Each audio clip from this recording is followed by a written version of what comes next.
रामचरितमानस सुंदरकांड की चौपाई। जय श्री राम। देखि बुद्धि बल निपई कपि कहे जानकी जाओ। रघुपति चरण हृदय धरि तात मधुर फल खाओ।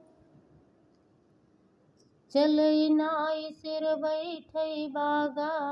फल खायस तर तोरन लागा। रहे तहाँ बहु भट रखवारे। कछु मारस कछु जाय पुकारे।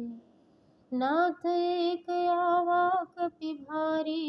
तेहि अशोक वाटिका उजारी। खायस फल और विपट उपारे। रक्षक मर्दिक महि सब डारे। सुनि रावण पठयसि भट नाना। तिह देखै गरजै हनुमाना। सब रजनीचर कपि संहारे। गए पुकारत कछु अधमारे। पुनि पठयहु तहि अक्षय कुमारा। चला संग लय सुभट अपारा। आवत देखि विपट गहि तर जा। ताहि निपाति महाधुनि गरजा।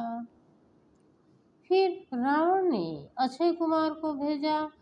वह असंख्य श्रेष्ठ योद्धाओं को साथ लेकर के चला। उसे आते देखकर हनुमान जी ने एक वृक्ष हाथ में लेकर के ललकार कर और उसे मार करके महाध्वनि बड़े वो जोर से गर्जना की। जय श्री राम।